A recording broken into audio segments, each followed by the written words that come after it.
자, 안녕하세요. 오늘 이제 말씀드릴 내용은 아미타불에도의 고려불화에 나오는 각각의 도상들과 관련된 이야기들, 그러니까 조금 구체적인 이야기를 해드리도록 하겠습니다.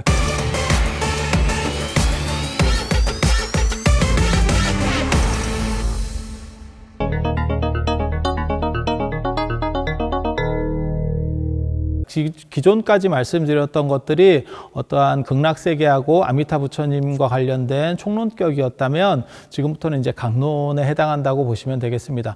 아미타불에도는 고려불화에서 나오는 거는 크게 두 종류가 있습니다. 하나는 예배 존상, 앞에 모셔놓고 예배하는 용도로서 그려진 그림, 독존. 혼자 나오면 아미타 부처님이 혼자 나오면 독존도라고 하고, 아미타 부처님하고 좌우 보처인 관세음 보살하고 대세지 보살님이 같이 나오시면 그러면 삼존도라고 하고요. 그 다음에 아미타 부처님을 중심으로 해서 8대 보살이 나오면 아미타 구존도라고 합니다. 그리고 똑같은 형식인데 자세를 약간 측면으로 취하고 손을 오른쪽으로 이렇게 내밀고 있는 그러한 도상이 있어요. 그러니까 똑같이 독존, 삼존, 구존으로 되어 있는데 손을 내밀고 있고 측면 자세를 취하는 그러한 모습을 아미타 레영도라고 합니다. 그러니까 극락에 왕생하시는 분들을 이렇게 맞이해가는 그러한 자세를 나타낸다라고 보시면 되겠습니다. 그래서 극락에 계시는 아미타 부처님을 예배하는 예배용 그림이 있고, 그 다음에 또 한 가지는 그 아미타 부처님과 극락 성중들이 오셔가지고 돌아가시는 망자를 이렇게 초청장을 발급받아서 이제 가자라고 하는, 그렇게 인도해 가는 그림, 이렇게 두 종류가 있다라고 보시면 됩니다. 예배도는 정 가운데다가 아마 모셔놓고 예배하는 쪽이 중심이 되었을 거고요. 그래서 전각, 그러니까 아미타 부처님을 중심으로 모신 정각, 극락전이라든지 극락보전이라든지 아미타전이라든지 이런 중심 정각에 모셨을 거고요. 그리고 참고로 말씀드리면 고려시대 때까지만 하더라도 벽화가 주류였습니다. 그래서 이렇게 걸개 그림을 탱화라고 하거든요. 탱화가 발전하기 시작하는 거는 이제 원간석기 때 티베트 불교의 영향 때문에 그래요. 그래서 지금은 거는 그림이고, 고려시대 때까지의 주류는 이제 원간석기 때부터 그런 거는 그림들이 들어왔지만 원래부터 주류는 벽화예요. 그리고 벽화가 훨씬 그리기가 어렵습니다. 그림 중에서 제일 그리기 어렵고 까다로운 거는 천정화고요. 천정화는 계속 천정을 보면서 그려야 돼서 그런 문제가 벌어지는 거고, 벽화는 옆에 서 있기 때문에 기단 같은 것들을 다 설치해서, 전문 용어로는 아시바라고 하는데 그런 것들을 다 설치해 놓고 옆에서 이제 직접 그려야 되니까 그건 까다롭고, 그 다음에 탱화 같은 이렇게 종이에다가 이렇게 그려서 케이스를 씌운다거나 안 그러면 족자형으로 만드는 그림들은 원래 바닥에다 놓고 방석을 깔고 그 위에서 이렇게 그리는 방식을 써요. 그래서 그리는 방식이 훨씬 편합니다. 그래서 탱화 같은 방식이 훨씬 쉽다라고 보시면 되고, 그래서 고려 후기가 되면 벽화 중심이었던 게 탱화 중심으로 이동해 간다라고 보시면 되고, 조선시대면 이제 대부분 다 탱화로 이렇게 그림들이 그려진다라고 보시면 돼요. 또 그리고 고려불화의 가장 큰 특징 중 하나는 고려시대 때까지는 귀족제 사회였었기 때문에 상하의 2단 분리 구조를 취합니다. 그래서 도상 자체가 본조는 굉장히 거대하고, 그 다음에 좌우보처나 안 그러면 옆에 8대 보살이 붙더라도 그런 분들은 적고 대부분 어깨 이하로 내려갑니다. 그리고 시대가 더 앞설수록 더 밑으로, 무릎 밑에까지 내려가는 경우들도 있어요. 그러니까 누가 계급 차별에서 높고 낮음이라고 하는 부분들을 정확하게 나타내주는, 그게 중세 귀족 문화 스타일이라고 보시면 되겠습니다. 그래서 2단 분리 구조에다가 주대 종소법, 주인공은 크고 그 다음에 약간 이렇게 부속적인 분들은 좀 작게 그려놓는 그런 식이라고 보시면 됩니다. 그리고 예배존상도 같은 경우는 똑같이 그려지는 건데 정면을 주시하고 있다. 그래서 예배하는 사람과 눈을 마주칠 수 있는 구조라고 보시면 되고, 이제 재밌는 거는 아미타 레영도예요. 레영도가 아마 그림으로서 이 모셔진 데는 단순히 예배용 전각이 아니고 재지내는 전각이었을 겁니다. 그래서 이 부처님들이 보고 있는 시선 쪽 앞쪽에 돌아가신 분의 위패 같은 게 모셔져 있었을 거다라고 추정을 합니다. 좀 더 리얼한 거죠. 그 부처님들이 오셔가지고, 그러니까 아미타 부처님과 대세지 보살, 뭐 관세음 보살 같은 분들이 오셔서 이렇게 맞이하는 그림 바로 앞에 위패를 모시고 그 다음에 제를 지내면 그분들로 인해서 마치 진짜 접인 내용, 그분들에 의해서 이렇게 같이 갈 수 있는 구조. 그 삼성의 리움미술관에 모셔져 있는 고려 불화를 보면 그 앞에 돌아가신 망자를 그려놓은 모습도 있습니다. 그래서 아미타 부처님이 이렇게 보는 시선 쪽을 이렇게 내려다 보면 거기에 돌아가신 망자가 있고요. 그 다음에 관세음 보살 같은 경우는 연화자대를 이렇게 내밀면서 망자가 위에 앉을 수 있도록. 근데 이렇게 하는 거는 사실은 상품인에 속하는, 극락에 가는 9가지 방법 중에서 상품, 중품, 하품이 있다고 그랬잖아요. 근데 상품에 속하는 분은 상품 상생에, 그러니까는 최고급으로 극락에 바로 이렇게 내영돼서 가시는 분들은 금연대로 맞이한다. 금으로 된 연화대로 맞이한다라고 하는 게 있고, 상품 중생으로 가시는 분들은 자금대, 예전에는 그 자금색이라고 하는 게 황제를 나타내는 그런 존귀한 색입니다. 그래서 중국에도 북경의 자금성, 우리나라 저 불국사에도 자하문, 그래서 자줏빛이라고 하는 거는 황제와 관련된, 그래서 금, 자금 이런 것들은 다 최고로 존귀한이라는 뜻이고요. 그 다음에 상품 하생에 태어나시는 분은 금연화대 라고 해서 금빛이 나는 연화좌대로다가 이렇게 모셔간다. 그래서 이런 것들을 다 통칭해서 그냥 연화대라고도 하고 보련대라고도 합니다. 그래서 49제나 천도제 같은 거 지낼 때 보면 맨 마지막에 이런 거를 이제 보련대에 어서 와서 앉으십시오 라고 하는 그러한 연불도 있습니다. 그렇게 해서 모셔가는 구조가 존재한다라고 하는 거 한 가지. 그리고 거기에는 이제 3분이 등장할 때도 있고 1분 등장할 때도 있고 9분이 등장할 때도 있다더라. 그거는 상황에 따라서 조금씩 달라요. 정확하게 말하면 아미타 부처님하고 좌우보처하고 극락 성중들이 다 동원됐을 때는 원래는 상품에 왕생하시는 분들을 모셔갈 때고, 중품에나 하품에 있을 때는, 하품은 화신불만 옵니다. 그러니까 아미타 부처님의 본신이 오시는 게 아니고 화신불만 오시는 걸로 이렇게 해서 등급들을 나누는데, 이 고려불화에 있어서는 9명이 등장하는 구조, 3명이 등장하는 구조, 1명이 등장하는 구조가 꼭 그걸 나타내는 것들은 아니고요. 그런 극락 왕생의 차등을 나타내는 건 아니고요. 그 절에 어떠한 배치되는 지역, 그러니까 환경의 구도랑 관련이 돼요. 그래서 이렇게 한 분을 크게 모셨을 때가 더 임팩트가 있고 좋겠다라고 생각했을 때는 한 분을 모셨다고 보시면 되고, 그 다음에 3분을 모시는 구조가 낫겠다. 어떤 때는 많이 이렇게 좀 장엄스러웠으면 좋겠다라고 하는 그러한 부분들도 존재합니다. 그리고 이렇게 접인 내용이라고 하는 이런 걸 보고 내용도라고 하는데, 이 접인 내용의 구조는 관무량수경에 나오는 내용이에요. 아미타 부처님과 관련된 경전이 전에도 말씀드렸지만 3종류가 있습니다. 아미타경, 무량수경, 관무량수경.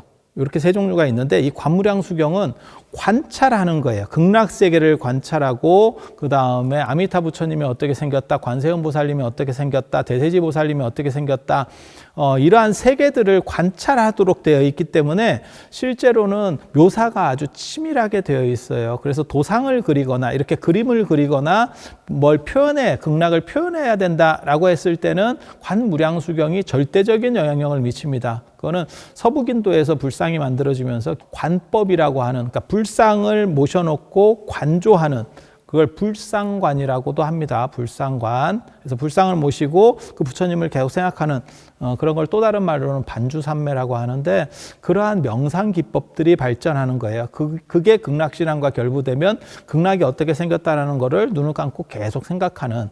그래서 관무량수경에는 정선 13관이라고 해서 극락세계를 생각하는 13종류, 그 다음에 산성구품이라고 그래서 16관 중에서 앞에 13개는 극락을 관찰하고, 그 다음에 아미타 부처님, 대세지 부처님, 대세지 보살님, 그 다음에 관세음 보살님 같은 분들을 다 생각하는 쪽으로 한 파트가 되어 있고, 또 맨 마지막에 산선구품이라고 하는 거는 구품연지에 태어나는 모습들을 나타내는 거예요. 그래서 그런 식의 그림들인 거고, 요 아미타 내용도는 정확하게 말하면 관무량수경에 나오는 산선구품에 대한 변상도의 속성이 강합니다. 그러니까 변상도라고 하는 건 뭐냐면 경전의 내용을 그려놓는, 어떻게 보면 이해하기 쉽도록 그려놓은 사파라고 보시면 돼요.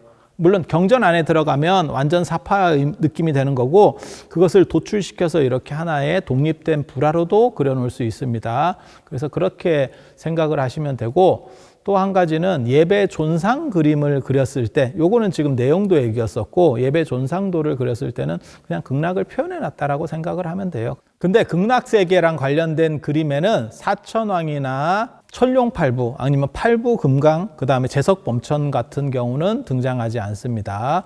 영산해상도 같은 경우는 이 세계를 그린 그림이라서 그런 거고, 이 사바세계를 묘사한 그림이라서 그런 거고, 극락에는 수미산이 없기 때문에 그런 호법신들이 의지할 공간이 없어요. 수미산이 없으면 그런 호법신들이 살 데가 없거든요. 그래서 묘사하지 않는 게 한 가지 있고, 또 한 가지는 뭐냐면 극락은 이미 완전한 세계라서 그런 호법신이 존재할 필요도 없어요. 그러니까 요즘으로 말하면 세콤을 작동시킬 필요가 없습니다. 세콤을 통해서 뭔가 방비해야 될 대상 자체의 악이라는 게 존재하지 않기 때문에, 그래서 그 두 가지 이유에 의해서 아미타불에도에는 호법신들이 등장하지 않습니다.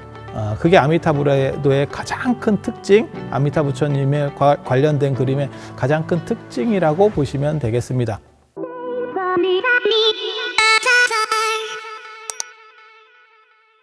자, 아미타 내용도와 관련돼서 조금 더 구체적인 말씀을 드리면요, 미국의 브루클린 미술관에 있는 이런 그림을 보면 삼존도인데, 삼존이 측면으로 서 있는데 가운데 부처님은, 그게 부처님이 약간 이렇게 고개를 숙이는 것 같은 자세가 나오는 게 사실은 그 망자하고 시선을 맞추기 위해서예요. 그러니까 부처님이나 관세음보살, 대세지보살님은 인간보다 훨씬 큽니다. 인도 설정에서는 그렇게 되어 있습니다. 그리고 인도 사람들의 특징 중에, 특징적 사고에 뭐가 있냐면, 위대할수록 키가 크고 등치가 크다라는 개념이 있어요.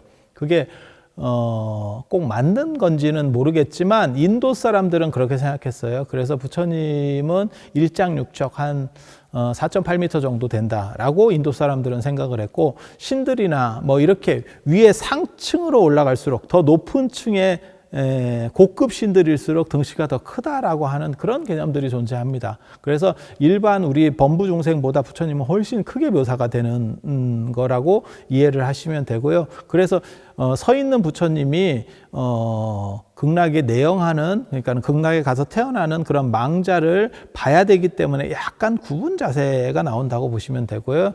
대세지보살님 같은 경우는 정면을 보고 있는데 사실 그거는 구도 때문에 나타나는 현상입니다. 우리가 보는 시각, 그러니까 부처님과 망자가 보는 시각이라고 하는 그 안의 시각 말고, 그것을 우리는 제3자적 입장에서 밖에서 보는 거죠. 그래서 이 밖에서 보는 사람들의 시선을 안배해서 한 분 정도를 이렇게 틀어놔서, 그러니까 꼭 망자만 다 보는 게 아니고 한 사람 정도는 우리 이렇게 또 다른 관람자, 예배자를 눈이 마주칠 수 있도록 해주는, 그러니까 이중 시각 구조를 만들어 놓은 거예요. 그래서 안에서 자체적으로 봐야 되는 내용적 시각, 그 다음에 밖에 사람들이 봤을 때 마주칠 수 있는 시각, 그래서 이중 시각을 보이게 되는 거고, 그래서 저는 이제 농담 삼아 그렇게 얘기합니다. 저렇게 대세지보살님이 약간 딴짓을 하고 있다.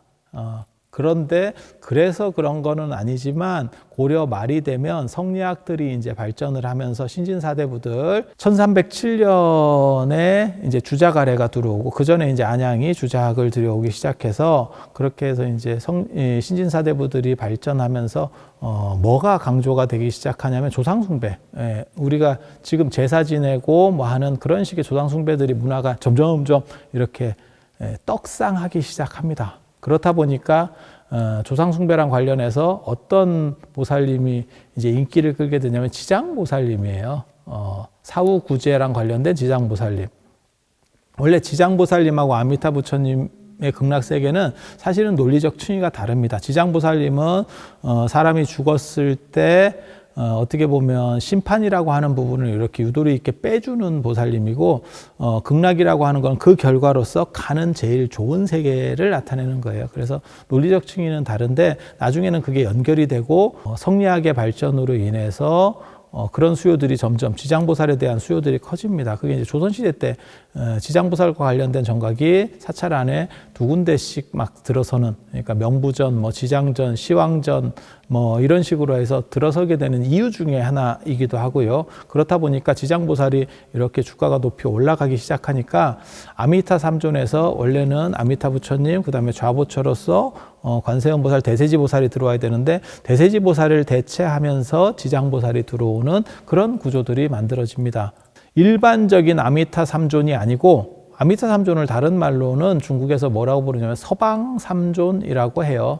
그러니까 서방 극락세계의 삼존이라는 의미로 해서 서방 삼존이라고 하는데, 서방 삼존 구조에 대세지보살을 대체하는 지장보살이 들어섭니다. 그게 이제 리움미술관에 존재하는 지금 이러한 그림이라고 보시면 되겠습니다. 지장신앙과 점점 습합되는 과정이고, 그 다음에 지장신앙의 약진으로 인해서 어떻게 보면 대세지보살님이 약간 불쌍한 거죠. 캐릭터를 완전히 갖추지 못해서 인기순으로 밀려나는 거예요. 그래서 지장보살님한테 잠식당하는, 시장을 잠식당하는, 그리고 그러한 내용들이 실제로 불화 속에서 존재한다더라 라는 정도 이해하시면 되겠습니다. 그리고 미국에 존재하는 지금 고려불화 중에서 뭐가 있냐면 아미타, 지장, 병립도라는 게 있어요. 아미타불하고 지장보살이 두 분이 이렇게 나란히 서 계신 불화가 있거든요. 그거는 지장보살이 더 주가가 떡상하면서, 어떻게 보면 인터넷 기업들 주가 올라가듯이 쫙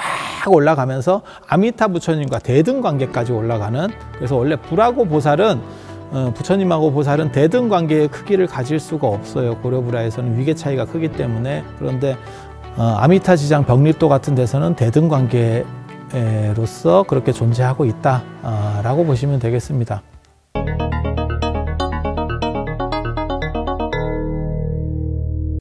자, 안녕하세요. 오늘은 관무량수경과 관련해서 관무량수경의 배경을 묘사하고 있는 거를 예전에는 서분, 그러니까 서론, 그러니까 전체 경전의 배경 줄거리라고 보시면 돼요. 그 서분을 묘사하고 있는 게 두 가지가 있습니다. 그래서 서복사본하고 대은사본, 이렇게 두 가지가 존재를 하거든요. 그래서 그와 관련된 그림 이야기를 해드리겠습니다. 먼저 이 관무량수경이 설해지는 것과 관련해서는 더 근본 배경이 존재해요. 그게 제바달다의 파승사라고 좀 복잡한 사건입니다. 그러니까 제바달다라고 하는 부처님 사촌 동생이자 아난의 형입니다. 제바달다가 아난의 형인데 그분이 부처님이 72세 혹은 73세, 부처님 돌아가시기 8년 전 사건입니다. 그 성견율 비바사라고 하는 스리랑카 스님이 쓴 데 보면 부처님이 돌아가시기 8년 전에 아사세 왕이 왕이 됐다라는 게 있는데, 이 아사세 왕이 될 때 사건과 관련해서 이 제바달다 사건이 존재해요. 그래서 마가다국이라고 하는 나라에는 빈비사라 왕이라고 부처님하고 아주 부처님을 좋아하고 그다음에 부처님을 후원하셨던 그러한 성군이 있어요. 그런데 그분의 아들이 아사세 왕입니다. 그런데 이 두 분 사이에 아주 진기한 내용이, 스토리가 있어요. 이 아사세 왕을 번역하면 미생원이라 그래요. 그러니까 태어나기 전부터 왼수다, 이런 이야기가 있거든요. 그게 빈비사라 왕이 사람도 좋고 부처님을 좋아하시고 그다음에 정치도 굉장히 잘하고 이렇게 했는데 문제는 아들이 없다는 거예요. 그래서 그 당시에 점을 봤더니 대왕이 너무 복이 있고 이 나라가 워낙 대단한 나라라서 대왕의 아들로 태어날 정도의 복이 있는 사람이 존재하지 않습니다. 그런데 지금 수행자로서 존재하고 있는 선인이 있는데, 그 사람이 죽게 되면 앞으로 3년 뒤에 죽을 건데, 그 사람이 죽으면 아마 빈비사라 왕의 아들로 태어나시게 될 겁니다. 이런 이야기를 해줘요.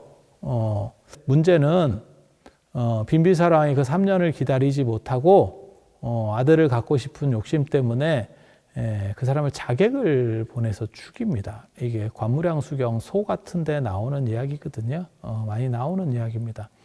그렇게 해서 임신이 되기는 됐는데, 근데 더 재밌는 거는 죽을 때 자기가 왜 자객에게 죽는지를 이 선인이, 그러니까 이 수행자가 인지를 해요. 그게 빈비사라 왕이 나를 죽이려고 지금 당신 아들이 필요하니까 나를 죽이는 거다라고 해서 내가 저 사람 아들로 태어나면 반드시 내가 너를 죽여서 이 안갚음을 하겠다라고 원을 세우고 죽습니다. 굉장히 좀 어떻게 보면 섬찟하죠. 그렇게 한 상황에서 이 사람이 죽었는데, 그리고 그 위제의 부인이, 이제 빈비사라 왕의 부인인 위제의 부인이 임신을 하게 되는 거예요. 근데 예전에는 이렇게 임신을 하거나 안 그러면 애가 태어나면 우리나라도 그랬습니다. 이제 점을 보거든요. 그 점을 보는 이유가 출산을 잘 할 것이냐, 그 다음에 얘가 정상적으로 병 없이 잘 성장할 수 있겠느냐, 뭐 이런 것들을 보는 거거든요. 그러니까 귀한 집에서는 이렇게 점을 보고, 그 다음에 이제 보통 이제 일반 사람들은 점까지 안 보죠. 부처님도 처음에 뭐 태어나시자마자 점을 봐서 아시타 선인이나 이런 사람들이 예언을 하고 이런 이야기들이 다 나오는 게 옛날에는 다 그래요. 그리고 조선시대까지도 그랬습니다. 우리나라에서도. 위제의 부인이 임신을 했는데, 임신한 상태에서 점을 보니까 이 아이는 태어나면 아버지를 해할 겁니다. 이런 얘기를 들어요. 그리고 실제로 나중에 애를 낳고 또 그 얘기를 또 듣습니다. 그러니까 위제의 부인이 무슨 생각을 했냐면 남편을 죽일 수는 없다. 그래서 아들을, 이게 참 기가 막힌 얘기인데, 아들을 누각에서 왕궁이니까 누각에서 밖으로 던졌다는 거예요. 신생아를.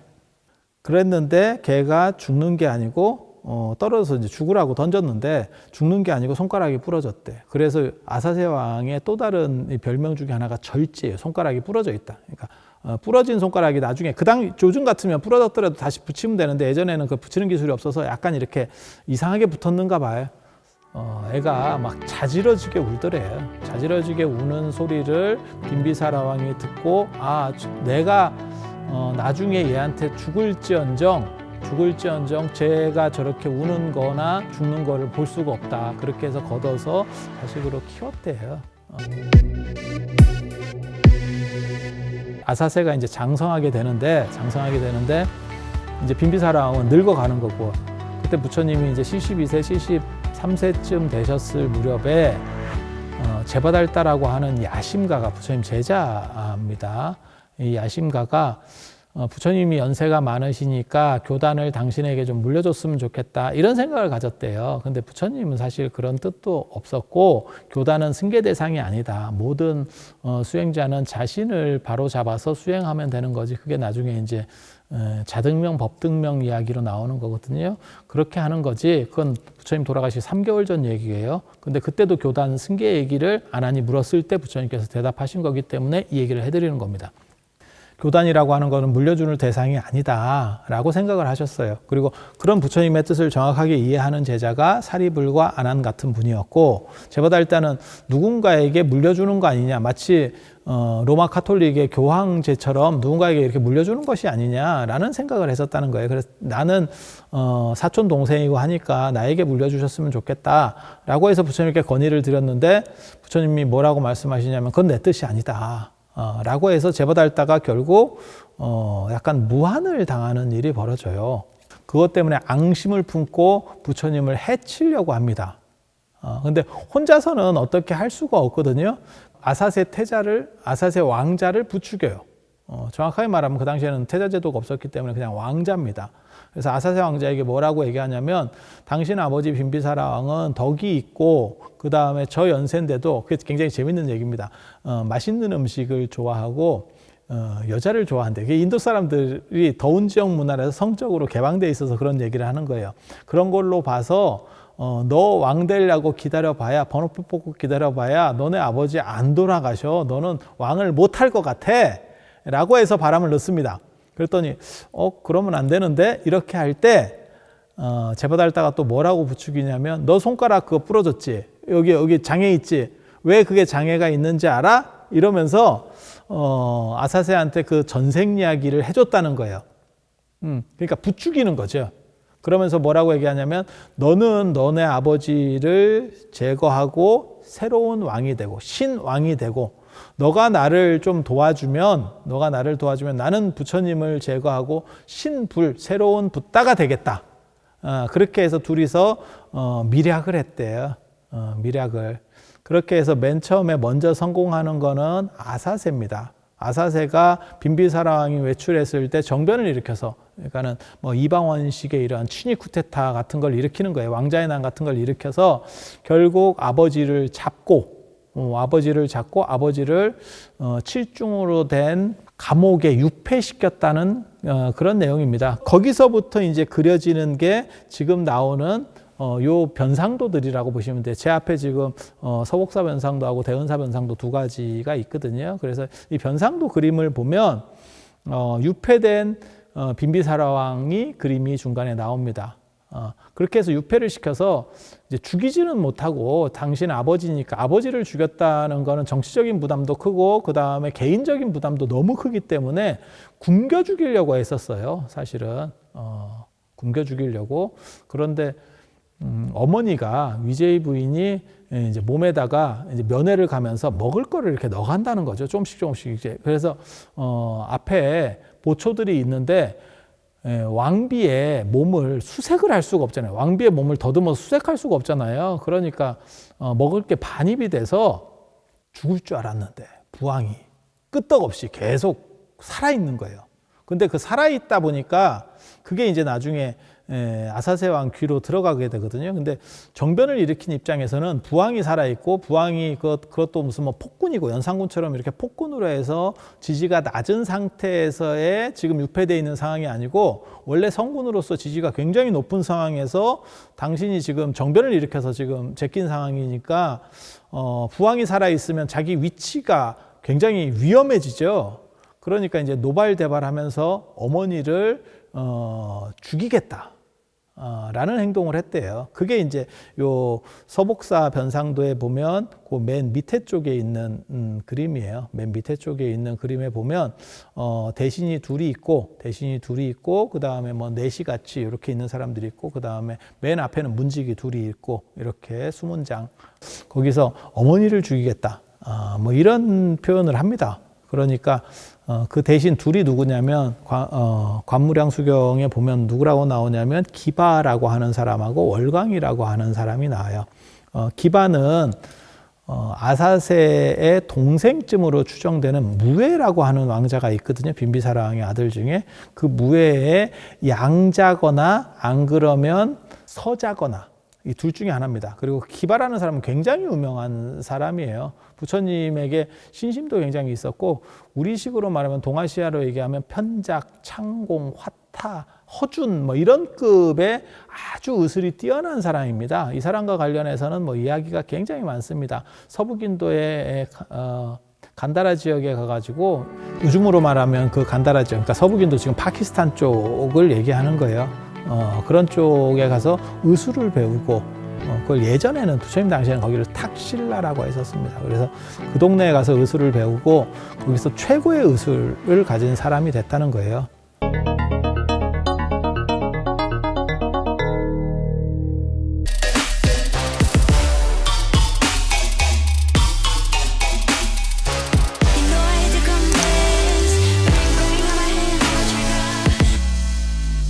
나중에 의술을 다 배우고 났더니 그 스승이 뭐라고 얘기하냐면, 네가 만약에 밖에 나가서 약초 아닌 거를 좀 가지고 와봐라.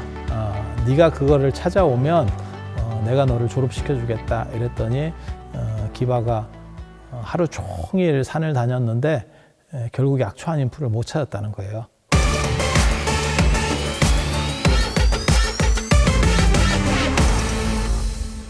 그래서 선생님한테 와서 내가 아무리 찾아도 약초 아닌 풀은 없습니다. 이러니까 선생님이 뭐라 그랬냐면, 그 정도 실력이면, 네 눈에는 모든 쓸모없는 것까지 다 약초로 보일 정도면 너는 이미 다 완성됐다.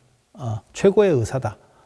라고 해서 결국 이제 하산하게 되고 다시 본국으로 돌아와서 빈비사라왕의 주치의가 됩니다. 근데 이 기바라고 하는 사람이 부처님에 대한 신심도 굉장히 높았던 사람이라서 두 종류의 사람만 치료하겠다라는 이야기가 있어요. 그게 한 종류의 사람은 누구냐면 이제 왕실, 빈비사라왕의 왕실 주치의가 되고, 그 다음에 부처님과 관련된 부처님과 제자들만 치료하겠다라고 했어요. 근데 제자들이 워낙 또 많아가지고 나중에 굉장히 힘들어합니다, 이 사람이. 그리고 또 뭐가 있냐면 가짜로 출가하는 사람들도 있었다 그래요. 그러니까 최고의 의료 혜택을 받기 위해서 몸이 아픈데 출가할 생각은 없어. 그런데 가짜로 부처님 제자가 돼서 출가를 해서 기바한테 병이 치료되면 속퇴하고 뭐 이런 이야기들도 있습니다. 그래서 기바가 저런 사람들은 이제 출가시키지 마세요 라고 하는 뭐 이런 이야기를 하는 대목들도 있고요. 기바가 또 저 바라나시 왕을 치료한 이야기도 굉장히 유명하거든요. 바라나시 왕이 죽을 병에 걸렸는데 이게 불치병이라는 거예요. 그래서 기바를 보내달라 이렇게 좀 보내줘서 나를 좀 치료하게 해주면 안 되겠습니까? 해서 빈비사랑한테 요구를 해요. 그랬더니 기바가 갔더니 상황을 딱 보니까 이 사람은 너무 귀족으로, 그러니까 왕자로 태어나서 한 번도 굽혀본 적이 없어서 누구한테 싫은 소리를 한 번도 들어본 적이 없대. 그게 오히려 병이 된 거래요. 마음의 병이. 그래서 저 사람을 한번 꺾어줘야겠는데 라는 생각을 해서 약간 모욕적인 얘기를 했다는 거예요. 그런데 왕이 의사기 때문에 참았대.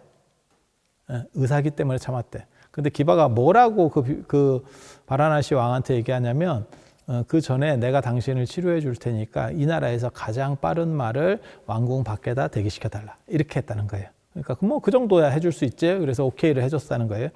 그런데 기바가 왕을 이제 조금씩 약 올리기 시작하는 거죠. 약 올리는데 왕이 딴 사람은 못 참아도 이건 의사니까 참는 거예요. 살려고. 그렇게 참는데 참고 있는데 잠깐 기바가 짜증나게 해놓고 나가더래요.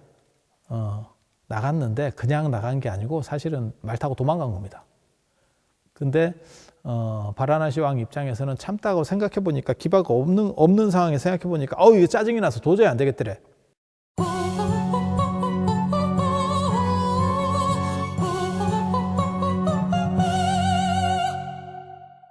그래서 저놈을 잡아 죽이려고 이렇게 나가니까 말 타고 튀었대. 그래서 더 짜증이 나더래. 이 자식이 병을 치료하라고 사람을 불렀더니 제일 좋은 말만 훔쳐서 튀는구나. 그렇게 해서 막 미친 듯이 분노가 폭발해요. 그래서 군사를 파견해서 잡아오라고 했는데 문제는 그게 가장 그 나라에서 빠른 말이었기 때문에, 그리고 빠른 말이고 먼저 출발했으니까 잡을 방법이 없는 거야. 어떤 군사가 와도 잡을 방법이 없는 상황이에요. 그래서 국경을 넘어서 결국 기바는 도망을 가요. 도망을 갔는데 이 사람이 한 번도 꺾여보지 않았다가 기바에게 이렇게 꺾인 상황이 되는 바람에 그게 상세가 돼서 병이 치료가 돼요. 그래서 나중에 그 바라나시 왕이 그걸 이해를 해서 치료가 되니까 그게 용서가 된 거죠. 그래서 기바에게, 바라나시가 원래 실크, 아주 가는 실크의 최고 원산지입니다. 인도에서. 그래서 시롤이 가장 얇은 최고급 실크로 된 천을 선물을 했대요. 이거는 돈으로 따질 수 없는 굉장히 높은 가치가 있는 건데, 내가 치료받은 내 생명을 구해준 은혜로 보답으로 이걸 선물하겠습니다. 그래서 기바에게 줘요. 근데 기바가 그거를 딱 받고, 이거는 내가 입을 수 있는 옷이 아니다. 이것을 입을 수 있는 사람은 빈비사라 왕만이 가능하다. 제국의 군왕인 빈비사라 왕에게. 기바라고 하는 사람은 빈비사라 왕의 아들인 무예의 서자 아니면 이게 양자거든요. 그래서 어떻게 보면 할아버지 뻘 되는 거죠. 그래서 빈비사라 왕에게 바치니까 빈비사라 왕이 진짜 신심 있는 분이거든요. 그래서 뭐라고 얘기하냐면, 이 천은 너무 귀한 거기 때문에 내가 쓸 수 없고 부처님께 가사를 지어드리는 것이 맞겠다라고 해서 부처님께 올려드려요. 그렇게. 그래서 이 기바라고 하는 사람이 또 나중에는 이 아사세 왕하고 또 사이가 괜찮았어요. 그래서 여기 지금 관무량수경에도 아사세 왕을 저지할 때 기바가 나오게 되는 거고, 부처님에 대한 이러한 포교 영상에 구독과 좋아요를 눌러주시는 것도 업장을 소멸하는 하나의 방법이 될 수도 있다는 생각을 제가 잠깐 해보는데, 이거야말로 뇌피셜입니다.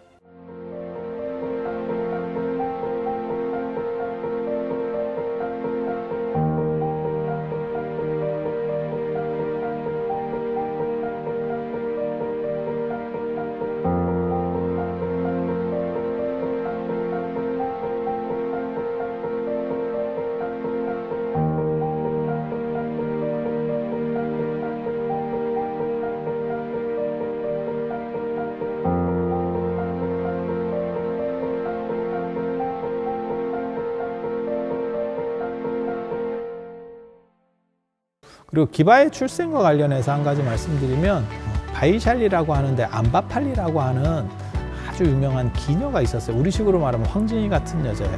황진이 같은 여자. 그래서 그쪽으로 돈 많은 상인들이 많이 몰려간대. 그 기방으로 그 여자 얼굴 보려고. 요즘으로 말하면 아이돌이지, 아이돌. 그렇게 해서 그쪽으로 가니까 마가다욱에서 우리 국고가 탕진돼서 안 되겠다. 우리나라에도 유명한 기녀를 놔야겠다. 라고 해서 기녀를 양성을 합니다.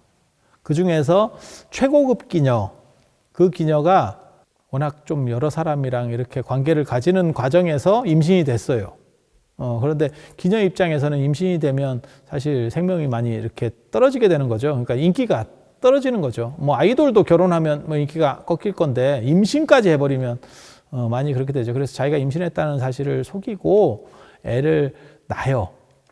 애를 낳아. 그리고 나서 그거를 쓰레기통에다 이렇게 버리거든요. 그런데 거기에 누가 왔다가 가는 거냐면 그 무에라고 하는 왕자가, 빈비사라 왕의 아들인 무에라고 하는 왕자가 거기를 뻔질나게 다녔대. 그러다가 애 울음소리를 듣고 데려가서 키웠다는 게 기바거든요. 그게 기바의 탄생과 관련된 이야기예요. 그러니까 엄마가 기생이에요, 기생. 그래서 이제 양자로 삼았다라고 하는 게 하나의 설이고, 그게 왜 무의 아들이다라고 하는 설은 뭐냐면 그렇긴 한데, 그렇게 출생했는데 그 기녀하고 가장 많은 관계를 가졌던 것도 무해래요. 그래서 아들 아니냐.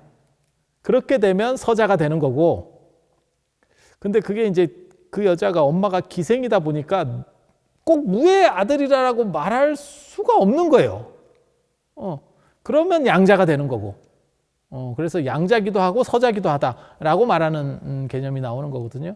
기바라고 하는 사람은 의술을 아주 뛰어난 사람이기 때문에 정변을 일으켜도 아사세 입장에서도 기바를 무시할 수 없습니다. 기바를 죽이면 그거는 자기가 아팠을 때 나중에 치료해 줄 사람이 없잖아요. 그러니까 허준 같은 사람은 예를 들어서 연산군 때, 만약에 예를 들어서 허준이 뭐 선조 때 분이지만 연산군 때 있었다 그래도 반정공신이 허준을 죽이지는 않을 거라는 얘기예요. 왜? 주치, 그렇게 뛰어난 주치를 왜 죽여? 그 사람은 살려서 써야지. 그건 대체불가 인력인데. 그리고 저 사람들은 왕권에 위협되는 사람도 아니고 또 뭐가 있냐면 기술직이잖아요. 전문직. 그렇다 보니까 살려줄 수 있는 그런 코드가 있는 거죠. 그래서 아사세 왕 때도 기바의 위치는 돈독했던 것 같아요. 그래서 아사세 왕이 엄마인 위제이 부인을 죽여야겠다라고 했을 때 기바하고 월광이라는 사람이 누군지는 모릅니다. 근데 이 사람의 위치로 봐서는 반정공신이에요. 반정공신인 건 뭐 분명해. 근데 그 사람들이 칼집에 칼까지 대면서 그건 불가능하다라고 뭐 얘기하거든요. 그러면서 뭐라고 얘기하냐면 아버지를 죽였다는 말은 많이 있어도, 왕가에 아버지 죽였다는 말은 많이 있어도 어머니 죽였다는 말은 들어보지 못했다. 그거는 크샤트리아, 리그베다 그런 찬가나 안 그러면 그 인도의 바라문교에서 주장하는 그러한 최고의 어떻게 보면 성전이거든요. 그런 데나 안 그러면 크샤트리아의 명예를 떨어뜨리는 일이다. 귀족의 명예를 떨어뜨리는 일이다. 어머니를 죽인다는 것은 불가능한 일이다. 그러면서 이 반정공신들 사이에서도 이렇게 무력 시위 같은 게 나옵니다. 그러니까 아사세 왕이 그걸 멈추고 그러면 어머니를 유폐시키겠다. 아버지에게 음식만 안 갖다 주게 하면 되니까 어머니를 유폐시켜 버리겠다. 라고 하는 게 지금 이 서복사 맨 위에 그림을 보시면 3단으로 되어 있는데, 이런 그림들이 한 장으로 되어 있지만 실제로는 그게 이렇게 구름이라든지 나무라든지 이런 걸로 해서 이렇게 칸이 나눠져 있습니다. 만화 생각하시면 됩니다. 만화가 한 페이지 안에 존재하지만 실제로는 여러 장면들이 시간대를 달리하고 있죠. 이런 걸 보고 이시동도법이라고 합니다. 이시동도법. 다른 시간대를 한 그림 속에서 처리한다. 그리고 그 장면 분할을 만화는 직선으로 하지만 여기는 구름이라든지 전각이라든지 안 그러면 나무라든지 이런 걸로 해서 잘라서 그림들을 재배치하는 거예요. 재배치. 이 서복사 그림으로 보면 맨 밑에 쪽에 있는 것이 아사세 왕이 어머니를 죽이려고 했을 때 기바랑 월광이 이제 막아서는 대목이고, 그 다음에 위제이 부인이 유폐당하는, 그리고 위제이 부인이 이제 유폐당함으로 인해서 실제로는 빈비사라 왕은 죽게 됩니다. 음식을 넣어주는 사람이 없게 되니까. 그래서 결국은 죽게 되거든요.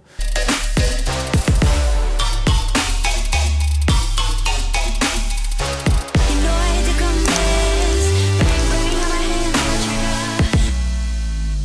그리고 위제이 부인이 이제 유폐당함으로 인해서 실제로는 빈비사라왕은 죽게 됩니다. 음식을 넣어주는 사람이 없게 되니까. 그래서 결국은 죽게 되거든요.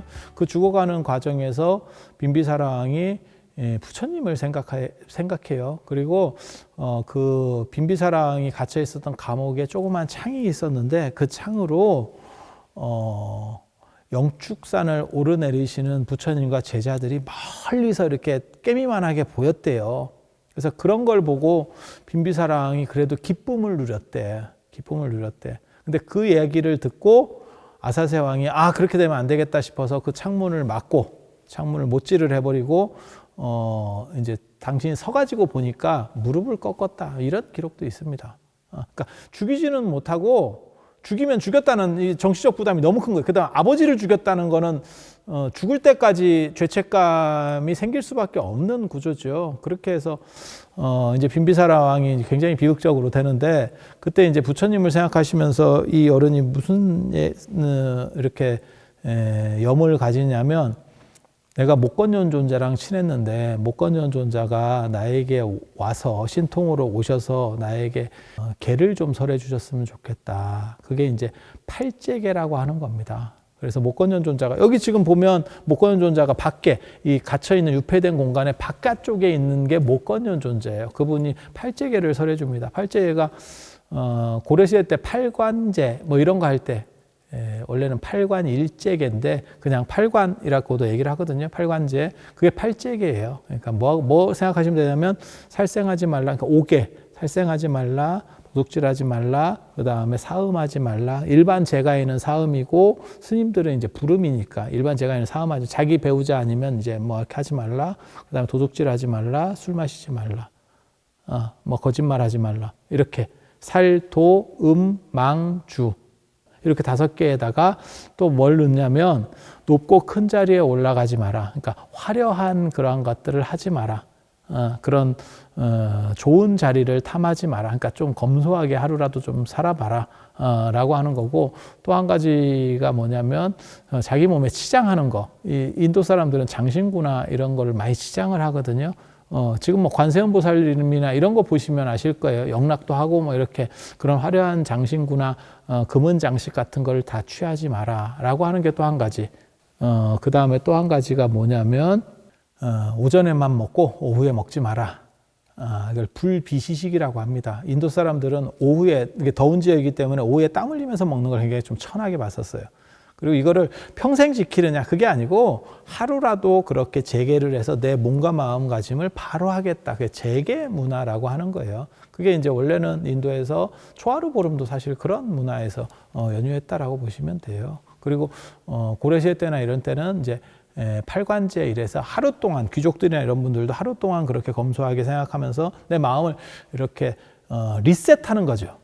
초심으로다가 이렇게 리셋해가는 그런 거라고 보시면 돼요. 그래서 그 팔제개를 설하고 그 다음에 부르나 존자가 10대 제자 중에서 말씀을 제일 잘하세요. 그래서 설법 제일 부르나 이렇게 얘기를 하거든요. 부르나는 석가족 출신이고 부르나 니다라니자라고 하는 분이에요. 그래서 이분을 오시게 해서 설법을 좀 들었으면 좋겠다. 이렇게 해서 설법을 해주는 게 이 그림의 중단에 나옵니다. 그래서 거기에 보면 이 원유관을 쓰고 있는 빈비사라 왕, 이게 왕관이에요. 귀족 왕관.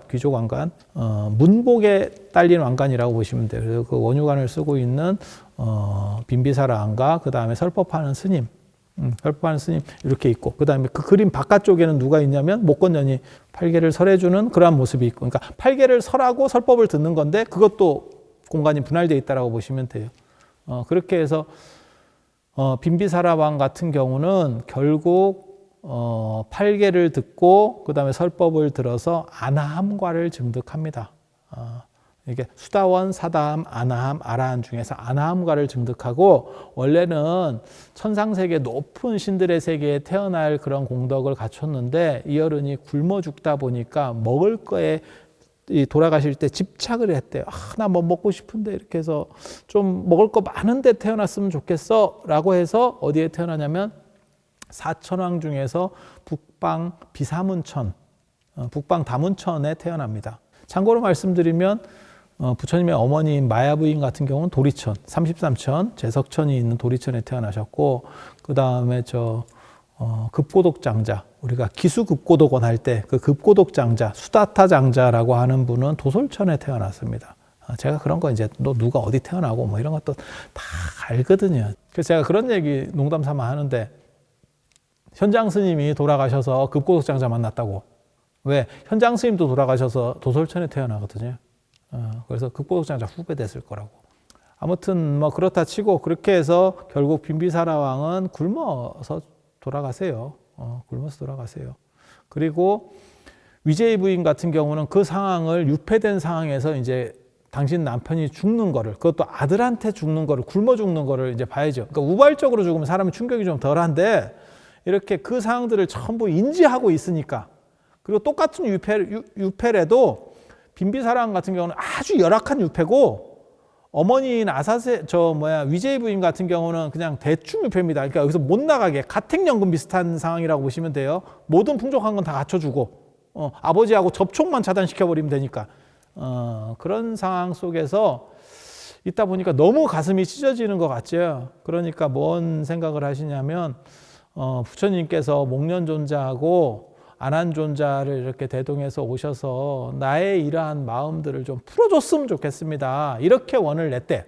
그게 요 서복사 광경 서분변상도의 맨 위쪽에 있는 그림이에요. 거기서 이제 부처님께서 이렇게 흰 연화자에 앉아 계시고, 그 다음에 좌우측에 제자들을 이렇게 대동하고 오는데, 누가 안한이고 누가 목련이냐면, 좌측에 있는 분이 머리가 좀 샜습니다. 하얗게. 머리 센 분이 목련존자. 목련존자는 부처님보다도 연세가 더 많아요. 사립을 목건녀는 부처님보다도 연세가 많아요. 그리고 오른쪽에 있는 약간 젊은 검은 머리로 되어 있는 분이 안한존자입니다. 안한존자는 부처님보다 24에서 27살 연합니다. 그러니까 부처님이 젊은 분은 아니에요. 부처님이 지금 이게 72세 때니까 거기서 20몇 살을 내려봐야 한 40대 중반에서 거의 한 50 가까이 되는 분이라서 뭐 그렇게 젊은 분은 아닌데, 언제나 안한존자는 아무튼 젊은 얼짱으로 나옵니다. 어디에 묘사되든. 그래서 이게 이미지가 젊고 잘생겼어요로 안하는 박혀 있어요.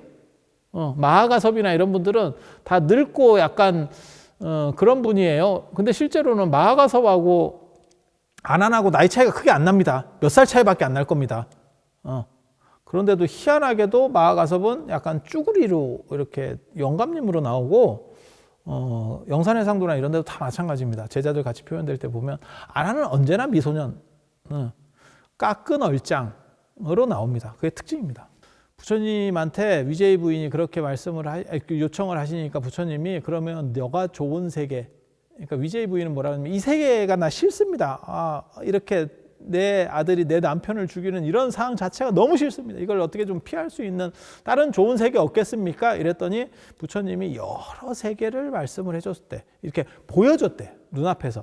그게 이 서복사 요 광경 서분변상도 맨 위쪽에 보면 부처님 머리 위로 이렇게 말풍선 같이 이렇게 했고 다른 세계 그림들이 나와요.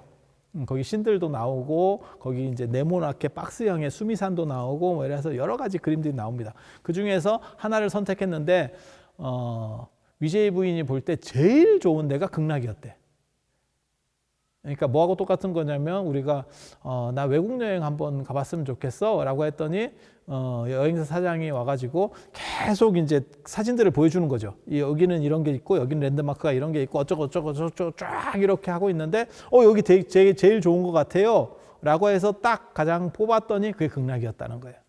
그래서 부처님이 이제 극락에 대한 말씀들을 해주시는 쪽으로 이제 스토리가 넘어가게 되는 거거든요. 그래서 그런 내용들과 관련된 그림들이 요 서복사 변상도에 지금 다 나와 있어요. 그리고 어떻게 끝나는 거냐면 관무량수경에는 내용 끝까지는 나오지 않아요. 이 스토리의 끝은 안 나오는데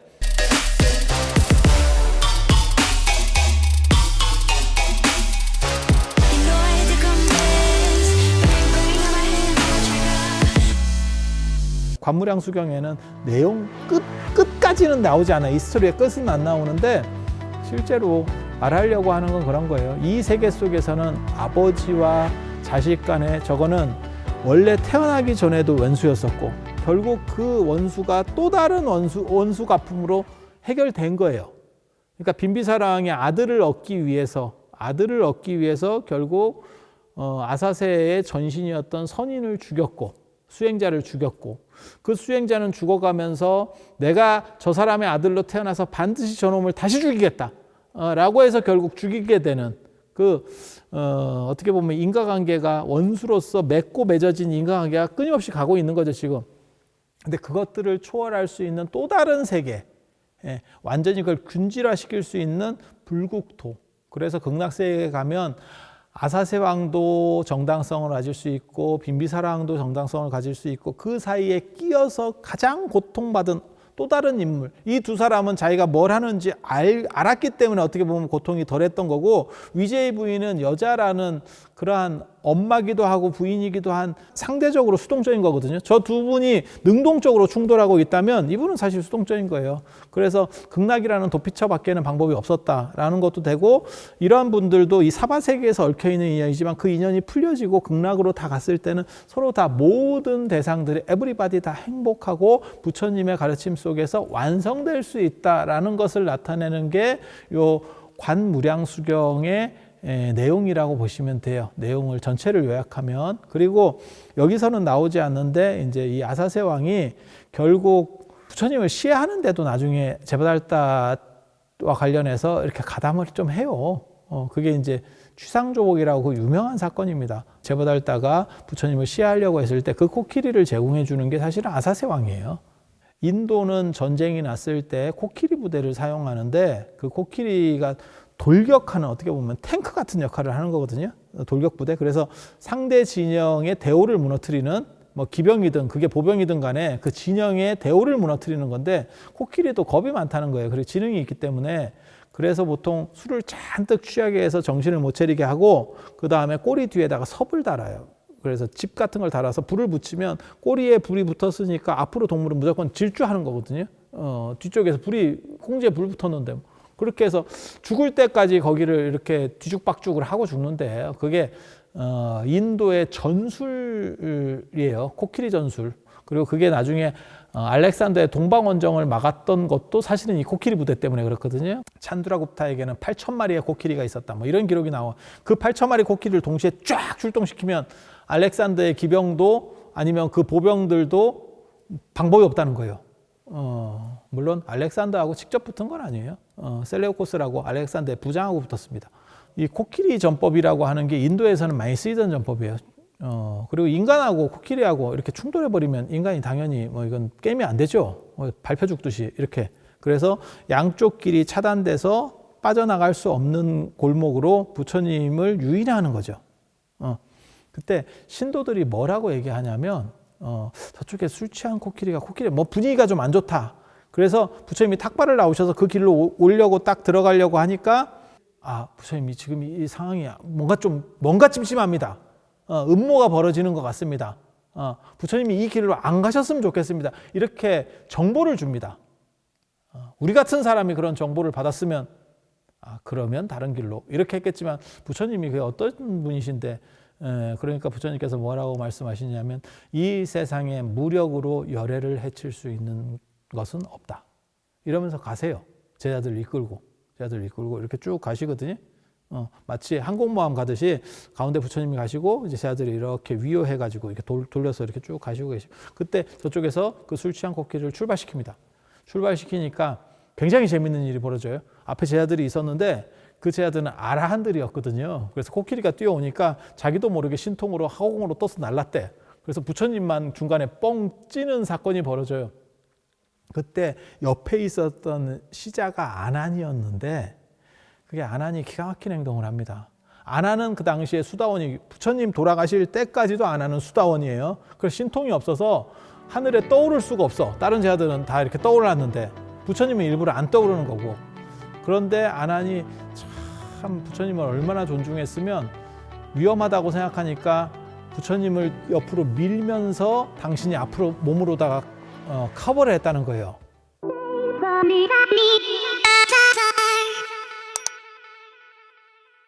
근데 문제는 코끼리가 등치가 이따시만한 그 왕실 코끼리이기 때문에 엄청 큰 놈인데 사실 안안이 있어도 부처님한테까지 데미지가 그대로 가요. 그러니까 뭐 생각하시면 되냐면 부처님이 계시는데 덤프 트럭이 와서 뭐 한 15톤 덤프 트럭이 와서 이렇게 충돌하려고 하는데 그 앞에서 이렇게 미룬다고 해도 둘 다 이렇게 짜부대죠.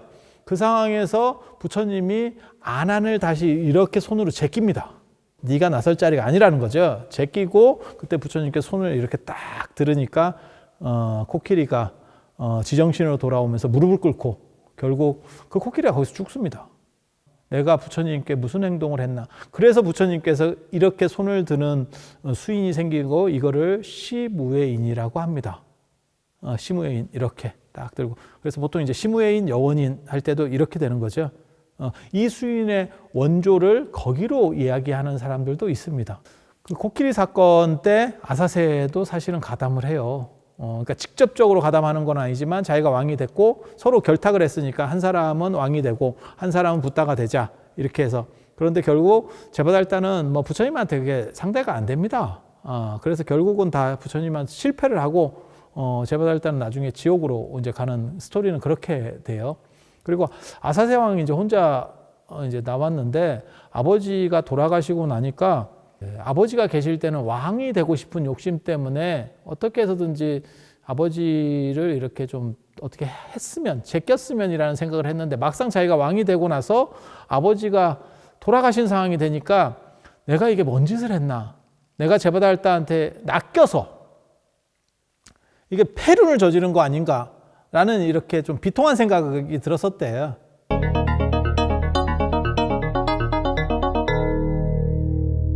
그 즈음에 아사세 왕 아들이 음식을 먹다가 그때 이제 위제이 부인도 있었는데 애가 막 웁니다. 그러니까 이제 아사세 왕이 그 애가 우니까 자기 아들이 우니까 이거 어떻게 할까 이렇게 막 이렇게 좀 어르고 달래고 하는 모습을 보여요. 그러니까 위제이 부인이 뭐라 그러냐면 네가 어렸을 때 네 아버지도 그랬었다. 그 얘기를 던져줍니다. 그러니까 엄마한테 가뜩이나 내가 이게 잘한 건가? 아무래도 이게 찜찜한데 라고 하는 상황에서 그게 당신 몸에 부딪히는 사건으로 일어나고 엄마한테 그걸 지시를 들으니까 너무너무 이렇게 사람이 반성하게 된 거죠. 그렇게 해서 내가 이걸 참회를 했으면 좋겠다. 그렇게 해서 누구한테 내 죄를 좀 이렇게 잘못했다는 걸 고백하고 이렇게 좀 사람이 거듭났으면 좋겠다라는 생각을 가졌는데 그때 기바가 옆에서 얘기를 해줍니다. 부처님한테 가시죠. 이렇게. 그러니까 아사세 왕이 내가 부처님을 시해하려고 했었던 내 조력한 사람인데 무슨 면목으로 거기를 가겠느냐. 이렇게 얘기합니다. 그러니까 부처님이 그런 걸 가지고 괴념하실 분은 아닙니다. 왕이 발음 틀린 데에 있다가 올바름으로 온다는 자체가 귀한 거지 그런 거를 부처님께서 옛 생각들을 가지고 차등적으로 대하실 일은 없습니다. 그렇게 해서 갑니다.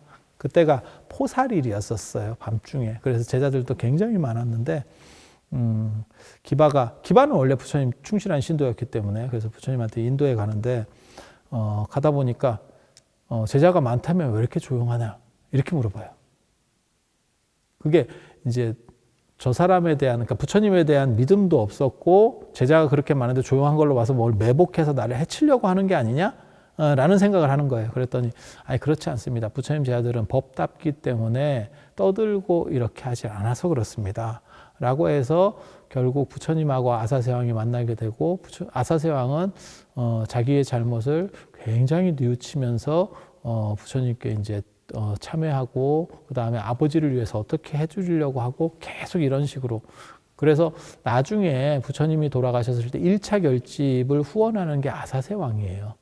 아사세 왕이 칠업굴에서 그 마하가섭이 주도한 그 결집을 1차 결집을 3개월 이상 계속 후원해 주면서 경제적으로 후원해 주면 그게 스님들이 한 500명이 모여서 계속 경정 결집을 하려고 그러면 막대한 비용이 들거든요. 그것들을 전부 후원해 주고 그렇게 해서 죄를 탕감해서 어떻게 해서든지 좀 잘해 보려고 하는 쪽으로다가 사람이 바뀝니다. 그렇지만 아버지를 죽인 죄를 어쩌지 못하고 아사세 왕은 그렇게 좋은 결과를 보지는 못해요.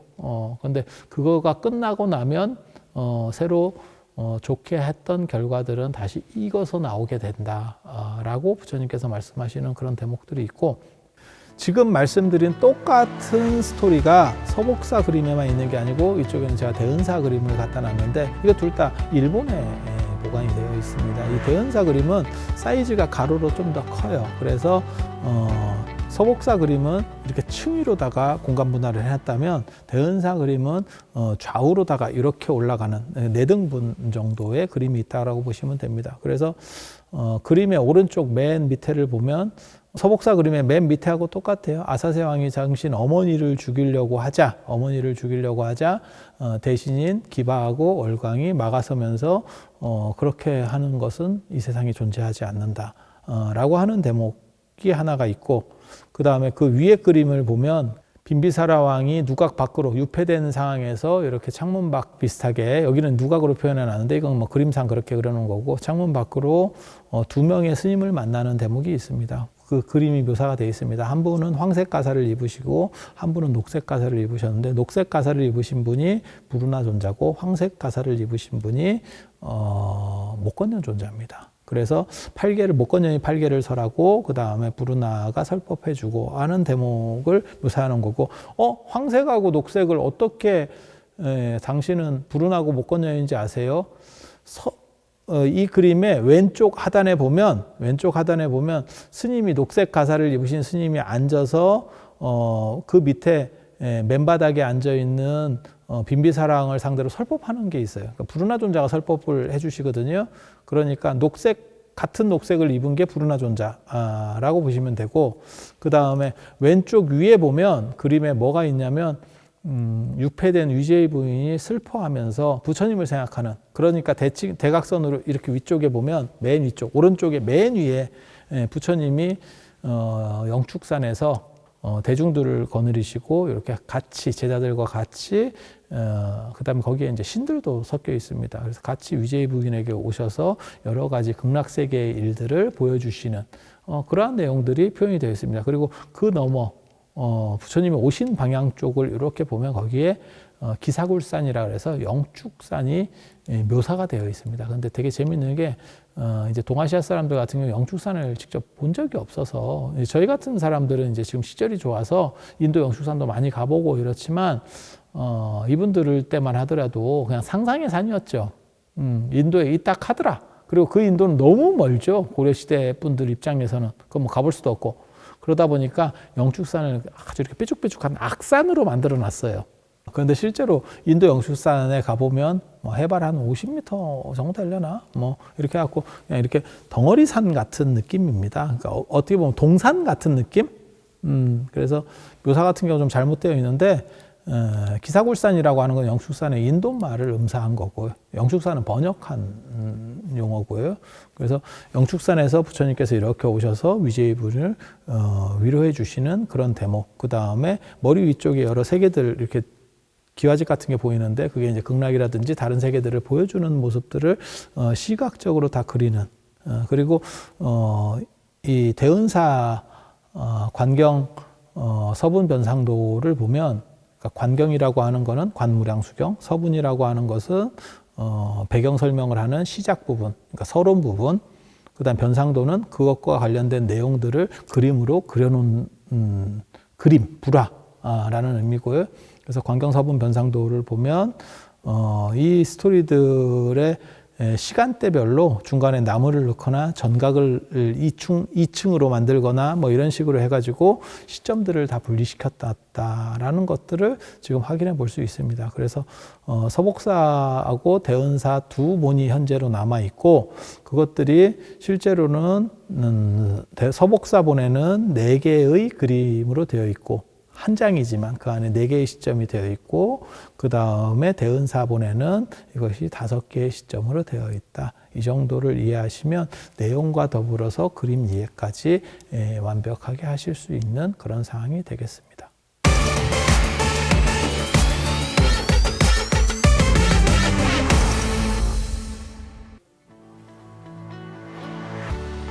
자, 안녕하세요. 관무량수경 서분 변상도를 넘어서 이제부터는 그 본론에 해당되는 부분입니다. 그래서 서론이 끝나고 그다음 본격적인 내용이고 거기에 이제 위제이 부인이 극락 가장 이상적인 세계로 극락을 선택하니까 극락이 어떻다라고 하는 거를 부처님께서 말씀을 해주세요. 그렇게 해서 극락의 생김새를 쭉 나열해 주는 게 정선 13관 13가지의 관법, 그 다음에 산성구품 마지막 13 다음에 플러스 3이잖아요. 그게 이제 상배관, 중배관, 하배관 이렇게 해서 구품년지에 태어나는 9가지의 방법. 크게는 3개, 그 다음에 자세하게는 9개, 각각 한 개에 3개씩 들어있으니까 상중하가 겹쳐지는 거니까요. 그거는 뭐 도표로 앞에서부터 계속 얘기를 했으니까 이 정도 들었는데 여기까지 와서 저게 뭔 소리지 이러면 인생이 슬픈 겁니다. 16관법 16가지의 이 관법을 그림 속에다가 한 장에다가 쉘이 박아서 넣어놓은 그림이 4종류가 있습니다. 그러니까 광경서본 변상도는 고려불화에서 2종류가 있고 16광경 변상도는 총 4종류가 있습니다. 4가지가 있는 거예요.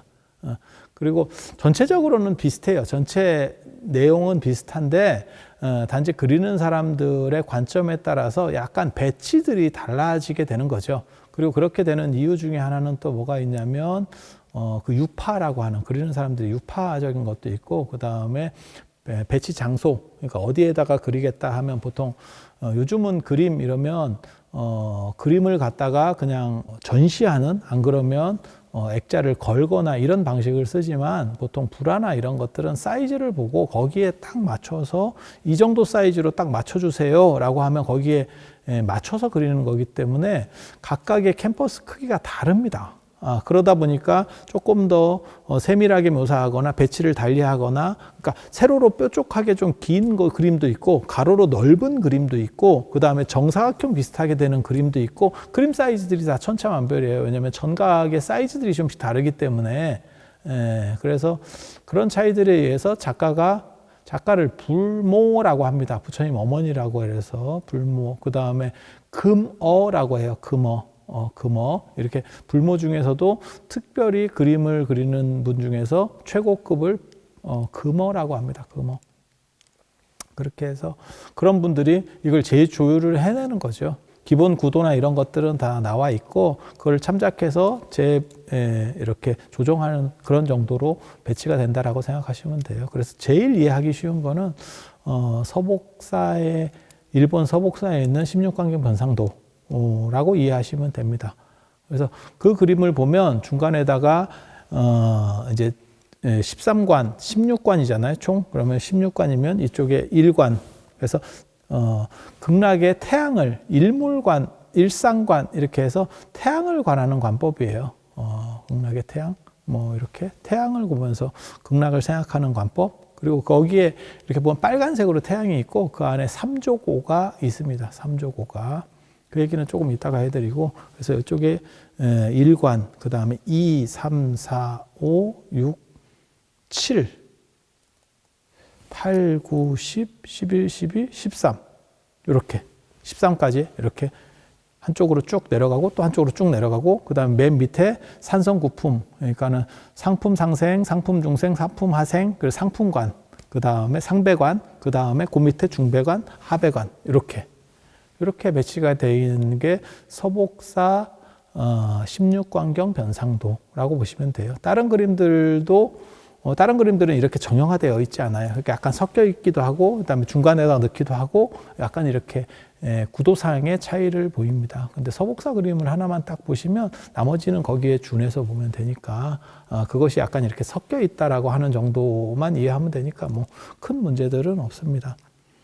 16관이라고 하는 거를 보면요, 제1관은 일상관이라고 그래서 태양을 생각하는 관법.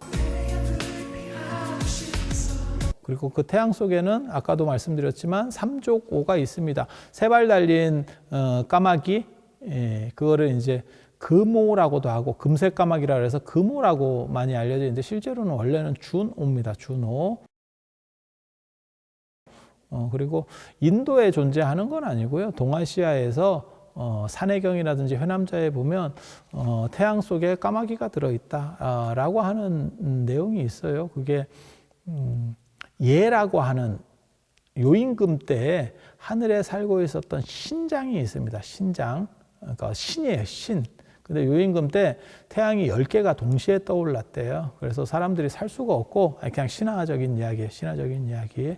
신에게 이제 기원을 한 거죠. 그랬더니 하느님이, 하늘에 있었던 하느님이 예라고 하는 활을 잘 쏘는 사람을 땅으로 내려보내요. 내려보내서 이제 활로 쏴서 다 떨어뜨려라 라고 하는 거죠. 그래서 동쪽 부상에서 이렇게 까마귀들이 이렇게 한꺼번에 떠오르는 건데, 원래는 그게 교대로 10마리가 이렇게 교대로 떠오른다는 거예요. 그냥 신화적 얘기니까 그러려하고 들으세요. 부상나무에서부터 이렇게 10마리가 서로 교대로, 그러니까 열흘에 한 번만 일하면 되지. 그 굉장히 좋은 보직인데 얘네가 욕심을 부려가지고 한꺼번에 나오는 바람에 이제 절단이 나게 된 거죠. 그래서 얘가 활로다가 그 9마리를 막 연속으로 쏴서 죽여버립니다. 그리고 마지막 10번째를 활로 화살을 딱 잡고 쏘려고 했는데 그 10번째 화살을 요임금이 감춰요. 그때 안 감췄으면 지금 지구가 멸망했습니다. 태양이 사라지는 거예요. 근데 그 9마리가 죽고 난 뒤에 떨어진 자리를 보니까 3발 달린 까마귀가 있더라. 라고 해서 이제 3발 달린 까마귀라고 하는 거는 사실은 까마귀가 흑점 같은 걸 얘기하는 거예요. 태양의 흑점 같은 거. 그래서 약간 까맣게 보이는 그런 부분들을 옛날 사람들은 까마귀, 그 다음에 까마귀가 약물, 양기가 충만하다라고 생각을 했거든요. 그래서 태양의 정령은 까마귀야 라고 얘기를 하는 거예요.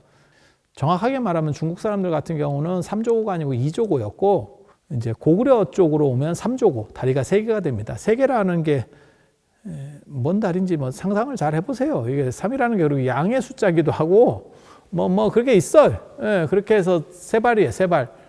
그렇게 해서 9마리의 까마귀를 죽이고, 그것 때문에 이제 까마귀 태양을 묘사할 때 태양 속에다가 빨간색으로 태양을 그리고 그 안에다가 금색의 까마귀를 그려놓는 게 동아시아 이러한 태양 그림의 특징 중에 하나입니다. 그래서 여기 이제 서복사 16강림 변상도에도 일상간에 까마귀가 들어가 있는 모습을 확인해 볼 수 있고, 그 다음에 여기서는 나오지는 않는데 달과 관련해서는 토끼 나오는 경우가 있고 두꺼비가 나오는 경우가 있고, 사실 두꺼비 전설이 더 오래된 전설이에요. 동아시아 전설로 치면 두꺼비 나오는 전설이, 그것도 내나 아까 그 활로 까마귀를 쏘아서 떨어뜨렸던 그 예하고 연결돼서 사실은 두꺼비가 나옵니다.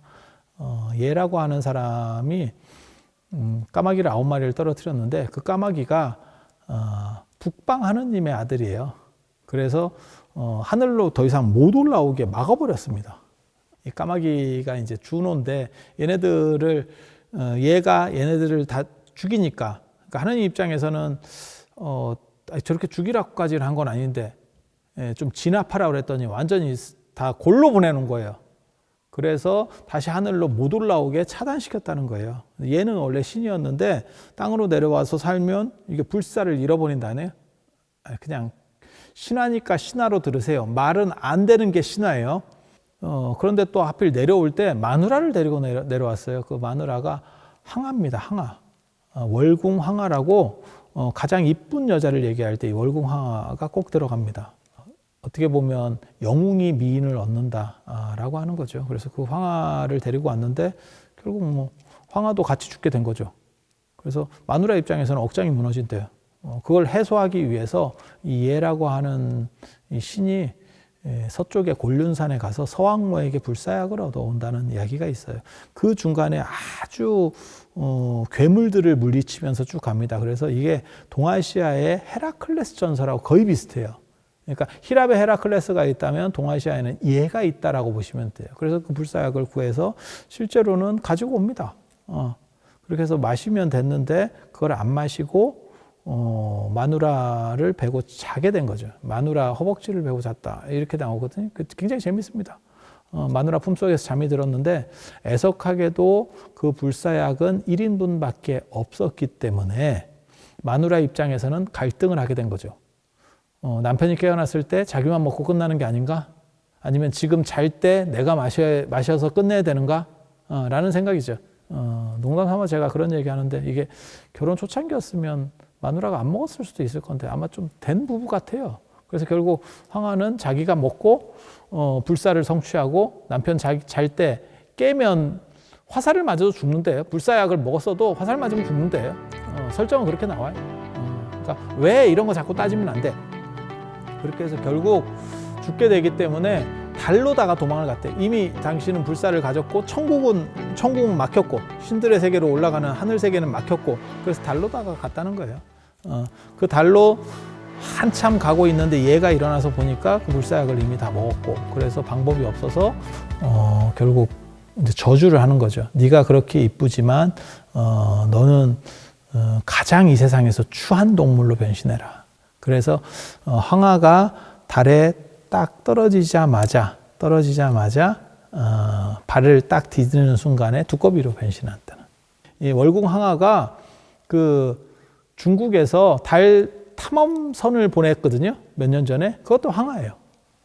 그런 프로젝트 이름도 되는 거고 그리고 이제 토끼로 나오는 거는 사실은 인도신화라고 보시면 돼요. 인도신화. 그래서 부처님의 과거 전생 중에 토끼 설화 때문에 그래서 불교가 유행하기 전에는 두꺼비라고 하는 상징이 달과 관련해서 더 많이 나오고 불교가 유행한 뒤부터는 토끼 설화 얘기가 더 많이 나옵니다. 뭐 토끼 설화는 지금 얘기할 거는 아니니까 그냥 그런 정도 하시면 되겠고 일상관 같은 경우는 이제 극락의 태양을 생각하면서 극락을 관상하는 거고 그 다음에 수상관은 극락의 물이 흘러가는 걸 다 생각하면서 그러니까 이게 다 관법이라고 하는 겁니다. 머릿속으로 어떤 이미지를 생각해서 자신을 정리하고 청정하게 하고 그 다음에 극락하고 주파수를 맞춰서 결국 죽고 난 뒤에 그쪽 세계로다가 넘어갈 수 있게 그 다음에 지상관은 극락의 땅들을 생각하는 거고 그 다음에 보수관은 극락의 칠부로 된 나무들이 이렇게 칠렬로다가 쫙 배치가 되어 있다는 얘기가 있거든요. 그래서 그런 나무들을 쫙 생각하는 그런 모습이라고 보시면 됩니다. 그래서 각각의 이 그림 안에 동그라미가 있고 그 안에 그러한 그림들을 요것과 관련된 그림들을 또 따로 그려놨어요. 보지관 이게 이제 어감이 안 좋아가지고 연지라고 씁니다. 연지라고 연꽃 연못 그래서 칠부로 된 연못을 극락에 있는 것을 생각을 하고 제 6번 게 보루관은 보배로 된 정각을 생각하는 거고 극락 세계에 있는 것들이에요. 다 화려한 제 7관이 화자관이라고 해서 연화자 극락에 있는 연화자대를 생각하는 거고 그 다음에 제 8관이 상상관이라고 해서 극락 세계를 이렇게 전체적으로 이렇게 한번 생각해보는 그런 상상을 하는 관, 극락 세계의 모습들을 생각해보는 거. 그 다음에 제 9관은 진신관이라고 해서 극락 세계 사람들, 그 다음에 그 사람들의 완전한 모습 이런 것들을 이제 머릿속으로 구체적으로 생각하는 거예요. 그러니까 부분적인 것들을 좀 생각을 하고 전체를 한번 생각하고 그 안에 있는 사람들을 생각하고 미니어처 만든다고 생각하시면 돼요. 미니어처는 안 그러면 CG 그린다고 생각하시면 SF 같은 거를 장르를 가지고 CG를 그린다. 그러면 전체적인 디자인하고 그다음에 세부적인 거 그리고 그다음에 그걸 전체 아밀 수 있는 걸 하고 그다음에 그 안에 사람들을 넣겠죠. 그 다음에 이제 관음관이라고 하는 거는 관세음보살을 생각하는 거예요. 극락세계에 계시는 관세음보살을 생각하는 거. 그 다음에 세지관이라고 하는 거는 대세지보살을 생각하는 거.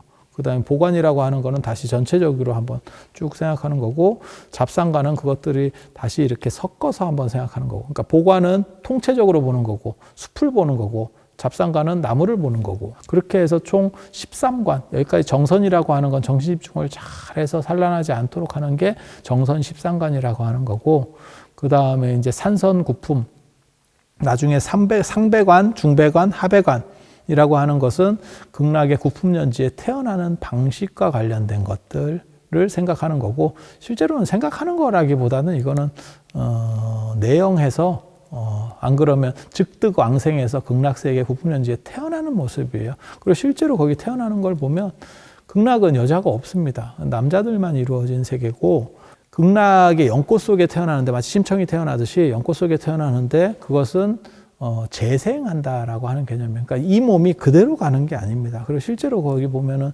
그림들을 이제 나중에 디테일하게 좀 확대를 해주면 스님 모습으로 이렇게 연꽃이 깨어나 있는 것도 있고 그 다음에 동자나 동녀 모습으로 나오는 경우도 있고 그래서 연꽃에 아직도 쌓여 있는 모습도 있고, 제가 전에 말씀드렸었는데요.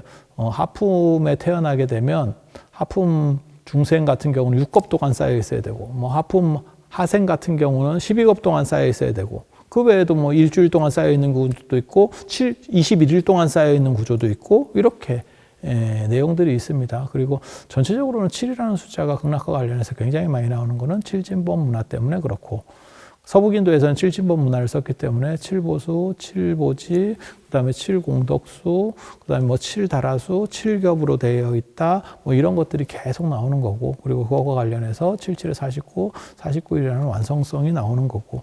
그래서 요 그림들이 지금 제가 말씀드린 것들을 하나하나 대입해서 이렇게 보면 그것이 극락세계 전체를 짜맞추는, 그러니까 안쪽에는 극락세계라는 걸 그렸고, 중앙 쪽에 극락세계를 그렸고, 밑에는 구품연지에 태어나는 모습들을 3층으로 상중하로 그렸고, 좌우에 13관을 이렇게 그리고, 맨 처음에 1관은 맨 위쪽에 중앙에다가 그래서 이렇게 구조, 요게 13관 구조, 그 다음에 밑에 산성구품을 그리고 중간에 극락의 어떻게 보면 메인 세계를 그려놨다, 이렇게 보시면 되겠습니다. 부처님에 대한 이러한 포교 영상에 구독과 좋아요를 눌러주시는 것도 업장을 소멸하는 하나의 방법이 될 수도 있다는 생각을 제가 잠깐 해보는데, 이거야말로 뇌피셜입니다.